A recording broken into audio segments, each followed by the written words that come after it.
السلام علیکم ګرانو کتونکو، زه یم واجد خان او تاسو ګورئ په دغه ټایم باندې پرایم ډیجیټل کهانی.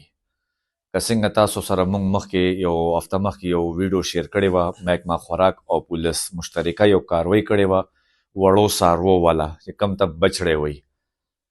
هغه غوښې خو موږ تاسو سره شیر کړې، خو ملزم چې کوم دی هغه په موقع باندې نو، هغه ځای نه فرار شوی و. پولیس هغه اریسټ کو او فورډ مجسټریټ شاهد خان او کمال خان ته پیش کړی دی او دغلته په موقع ولاړ دی. دې نه به دا تپوس مونږ کوو چې دوی دا واړه څاروي کله نه حلالوي او کم ځای ته سپلی کوي. راځئ جی.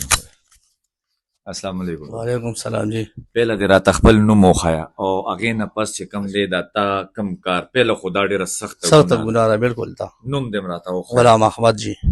او دا به تا کله نه حلالول او کم ځای له به دې سپلی کول. دا خو مونږ د مراد له به ورکول، ده به وړل، دا غوښې به یې ورکولې. دا مراد خو به زرګو به وي. کم مراد او د څه کار کوي؟ واحد غړی کساب دی. دی بیا دې په څه کې استعمالوي؟ دا خو بیا ده به ورکول او د ده د په څه کې به یې استعمالوله. نو چې تا او هغه دواړو کاروبار او تاله خو به دومره پتې دا څه کې استعمالوي؟ او ټولو کې به یې ورکوله بس اوسه. مطلب په نری غوښه باندې به په نری کې به یې خرڅوله بس. دا او نور به پکې څه اچول؟ نور دا ته اوس پته نشته، اوس علم د الله تعالی جي. نه مونږ خو داسې اورېدل چې دې کې لم واچوي نو دا ماغه د نری غوښې ځای کوي. دا ضعیف حساب کتاب دی جي. نو ته ماله دا تا چې کوم کار کولو الله دې نه کړي، الله دې او نه جي کړي. دا واړه څاروي دا د بچو لکه مطلب انسان د خپل بچي ته او جي بالکل بیا دې د ځناور بچو له مو ګوري که نه. جي او دا به د کله نه کاروبار کول؟ دا سره 15 میاشتې کېږي. بس ما توبه مو وکړه او دا مې اخري بیان دی، نه به یې کوم او نه به یې نام اخلم. بس او کم کسان دي دا یې مې ورته وښوله. ستاسو زه ډېره مهرباني وکړم او دا کم خلک کوي ګجرا دې پسې وګرځئ. نو دا خو ګوره مین ملزم ته چې ته دا کار نه کوي هغه خو به یې نه کوي. دا خو تا شروع کړی ما نه شو دا ګجران خرڅوي، مونږ یې راولو. ته څه ګجر نه یې؟ زه ګجر نه یم، دا د ګجران نه خرڅوي، مونږ یې نه راولو. بس مونږ ختم کړو خبره. او جي ګرانو کتونکو، تاسو د دې خبرې واورېدې، خو د په خبرو کې ما ته اوس هم سچای نه ښکاري. نه ښکاري په دې باندې چې تا ګوره یو منټ زما ما له راوګوره. ته وایې که نه چې یاره ما دا توبه وویسته. دا توبه خو تا مخکې مې ویستې ما نه وه کړې جي. او اوس مې پخه توبه وکړه. کور نه راته مې ملامول 3 ورځې مخکې به زه به دا کار نور باقي نه کوم.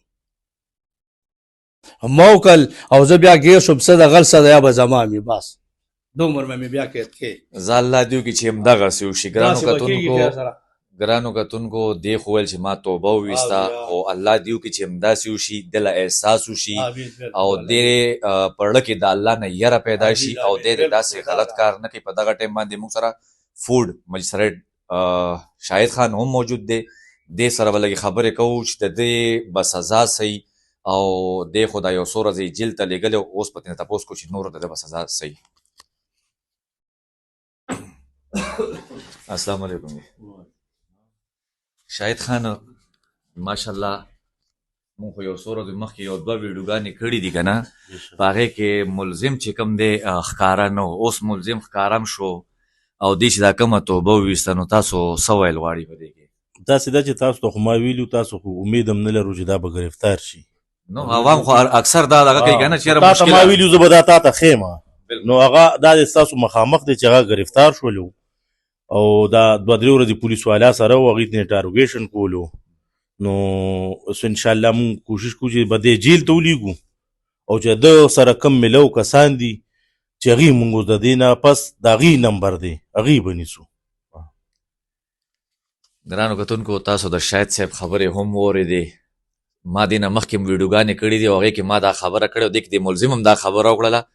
دا مختلف شادیحالو له ځي، مختلف هوټلو له ځي، هلته کې چې کوم دی دې کې دي لږ شانتې لم واچوي او بیا د دې ذایقه د ګډ شي او نری غوښه کې دي بیا دا خرڅوي. نو الله دې وکړي چې د دې دا کومې خبرې دي دا حقیقت وخیږي او سچ وخیږي او نور راتلونکي ویډیو دپاره تاسو زموږ پیج چې کوم دی هغه لایک کوئ، شیر کوئ او سبسکرایب کوئ. والسلام.